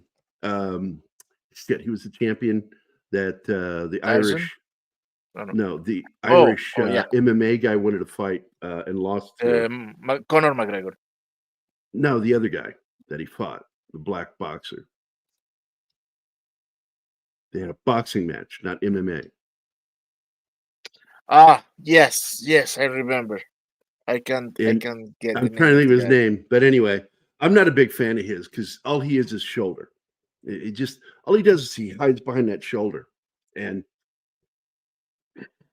it's like, yes, it's all technique. I can't argue that, but that's not what the sport's about. The sport is about skill.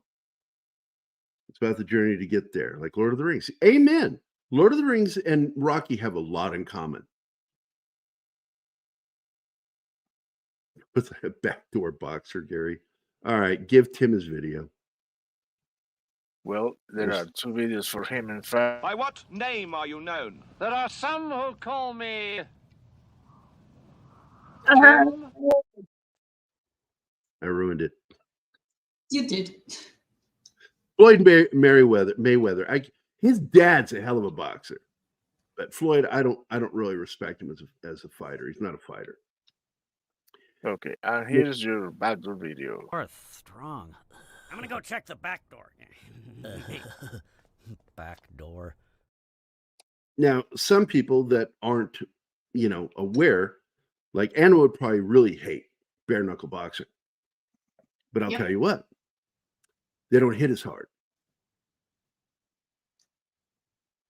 Yeah, they're Because once you protecting put their those hands. gloves on, you hit hard. Bare knuckle fights, they don't hit as hard because there's the risk of breaking your knuckles. So they tend to be a little more lean in how they fight, and I've always liked that. And don't get me wrong, I'm not a big fan of bare knuckle fighting. I'm really not. I've watched quite a few. I've been in quite a few bare knuckle fights, but I don't know. I like the pugilistic sport where they have the gloves on, 14 ounce to 16 ounce. I see them wearing even smaller gloves, and that's terrifying to me. Floyd Mayweather has never been knocked down. He came close to getting his ass handed to him when he tried to fight once. He tried to fight the way, because he was getting criticized, the way he hides behind his shoulder. So he went out there and tried to fight, and look, you go back and look at that fight. About got his ass handed to him.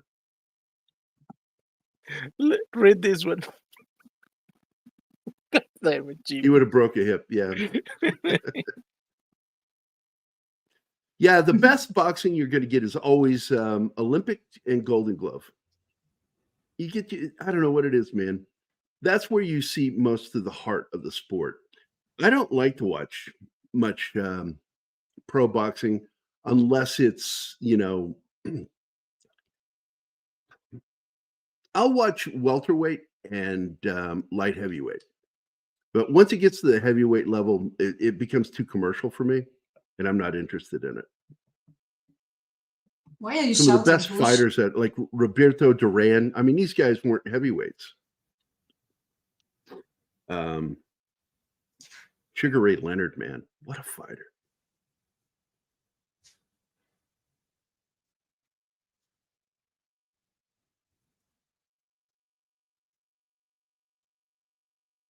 There's a difference between a fighter and a boxer. His technique. I'm not crazy. I fucking know exactly what I'm talking about. He's a technique guy. He hides behind his shoulder. Yeah. You should I've done that too. 2 roles.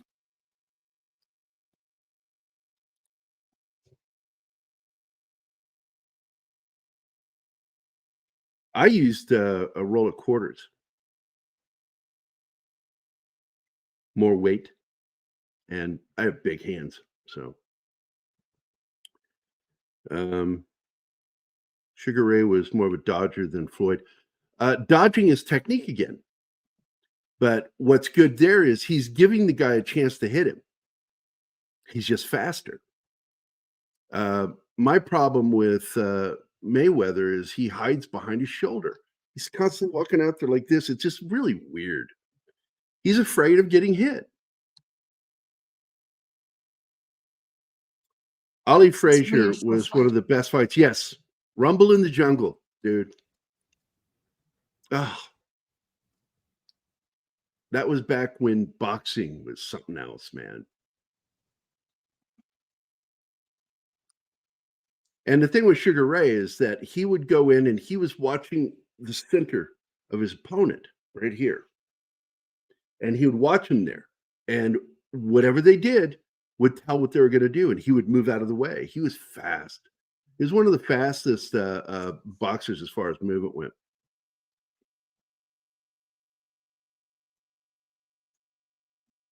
You can't do that in boxing, monkey. Don King. Crazy motherfucker. Now, there you go. Ving Rhames as Don King is a great. Is that a movie or a miniseries? I can't remember. I just remember it was really good. A miniseries, I think. Yeah, it was good. It's the best counterpuncher I've ever seen. I'm not... Jesus Christ, dude. You don't fucking listen to me at all. You're just making up stuff now. This is what you said. That's not what I said. He's pulling your leg. That's all. If he's just pulling my leg, okay, but I'm just telling you, man, I take people literally. Yeah. Well, I told you, Monkey, what I got in trouble for the first time I went into my first boxing match. I kept lifting my left leg to block the guy. And I did it 3 times. And the 3rd time, ref told me, this fight's over, you do it again. Yeah, that miniseries is something. Ving Rhames is perfect as Don King. Now I want to see it. I don't want to fucking watch that miniseries again. Only in America. It was a movie then. Thank you, Tim. I just remember watching it and just being blown away by it. It was just so fucking good. Don King was a murderer. He was a con man. And he fucked boxers out of their fucking money. And but he He helped make boxing what it is today. Is that a good thing? I don't know. Like I said, I don't watch heavyweight fighting anymore.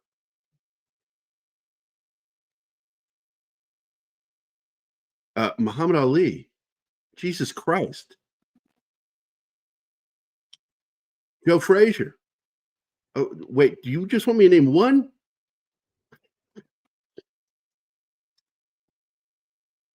Chavez, Duran, and Marvelous Marvin Hagler are some of my favorites. Those guys, yeah. I like George Foreman. Yeah, he's not the smartest guy in the room, but goddamn, that guy was. Goddamn, he can sell you a grill. He can sell you a grill, but no, he hit you. And quite a few boxers, like, man, like he'd hit somebody and they go, man, I felt that. He hit him so hard, I felt it.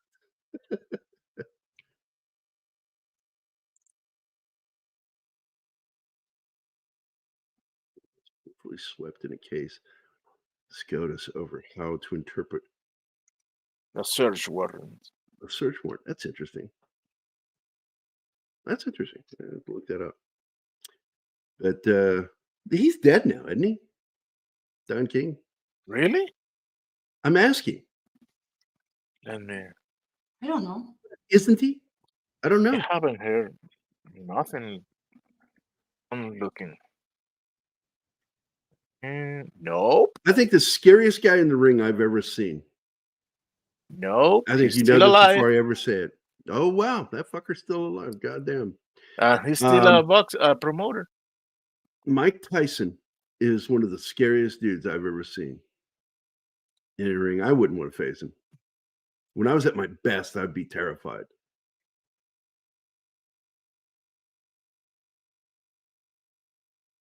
Well, yeah. I mean, that's one of the things I used to do. My counter punch was to strike the punching arm, but they wouldn't allow that in boxing. But you could do it in martial arts. Like Fury is another one that just blows my mind if you've ever seen him fight. Wow. I watched him get knocked to the ground. He was knocked out. He got knocked to the mat, got up and won the fucking fight. Like he hadn't been knocked out. He got his head spun. He was fucking like looking all weird. You ever see somebody when they get knocked out and they're trying to stay awake and their body's like doing weird shit? He was doing that in the ring, trying to force himself back up. And finally got up before the 10 count, gave an all good, and went out there and fucking beat the shit out of that guy. You beat Mike Tyson's punch out. But Mike Tyson, man, geez, man, he's like a ferocious animal coming at you. His body is just so, he's like a piston going back and forth. It's just incredible. And the power behind those hits, it's jarring. God, man. First time I saw him, I think it was like, I was in the Army. The first time I saw Mike Tyson fight. And I'm like, who is this guy? And it wasn't too long after that they made a movie about him with George C. Scott and what's his name? Does the martial arts movies now. And he was, what is that? Spawn. He was in the first live action Spawn. I can't think of the kid's name.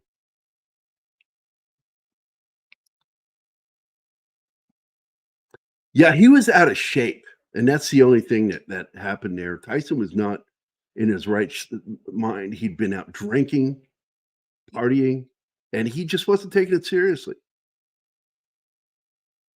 Shane Strickland probably does more damage than Tyson. I've never really watched Strickland. I'm gonna have to go check him out on YouTube. I'd like to go check that out. All right, thanks for bringing that name up, Monkey. So, well, that's it, man. I love talking about fighting. Anima gets quiet. It's brutal. I don't like it. I have nothing to say. I'm never going to like it. I'm going to dislike something I don't understand. How Germanic of you. What has it to do with me understanding or not understanding it? I just don't enjoy men hitting each other. That's it. Dead. Dead arming a guy so he can't punch. Oh no! See, now you can get away with hitting him on the outside of the arm. You can do that.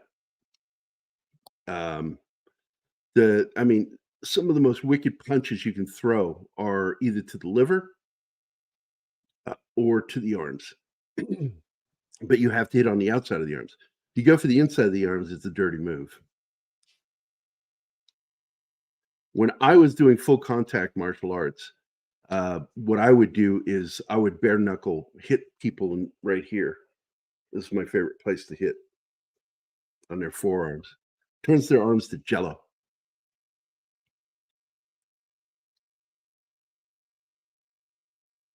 I wouldn't mind it, but I'd have to talk to Keith about it, because Keith and I both love sports, and we like to talk sports. There's nothing worse, dude. Okay, look, my little nephew, JT,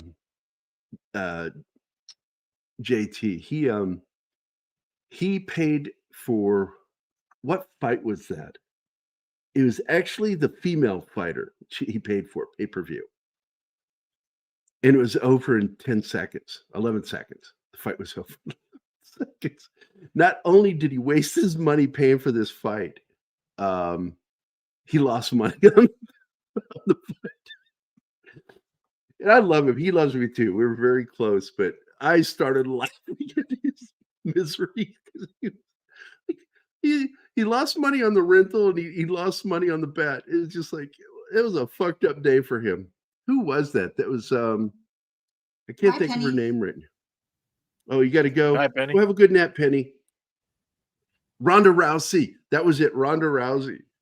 Oh my God, that fight was over in 11 seconds. First round. It was like done and done. And the look on JT's face was like, and it went, each time he moved, it got worse.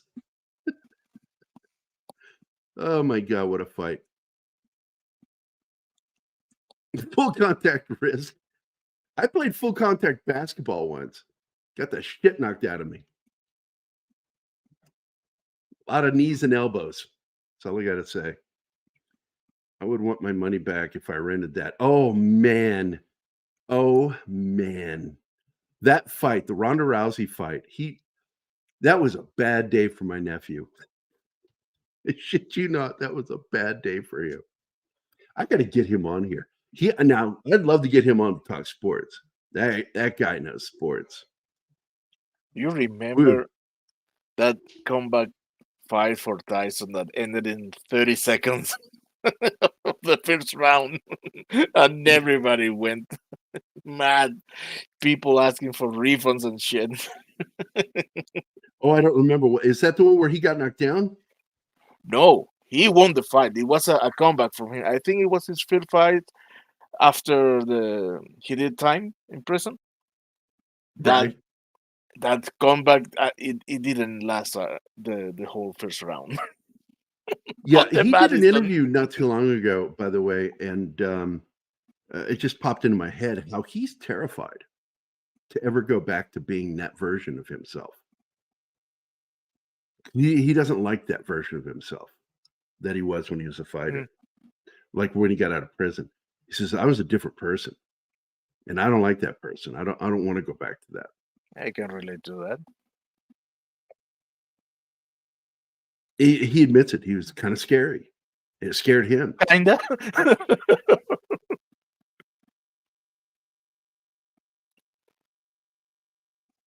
Who ended their career faster than Ronda or Kramer? I think Ronda ended it the fastest. Her I career don't was know. over at that fight. Well, I don't know who ended it first, but I only know this.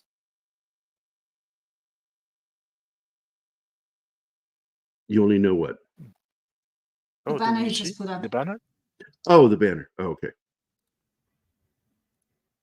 Yes, I've seen that show. I love that show.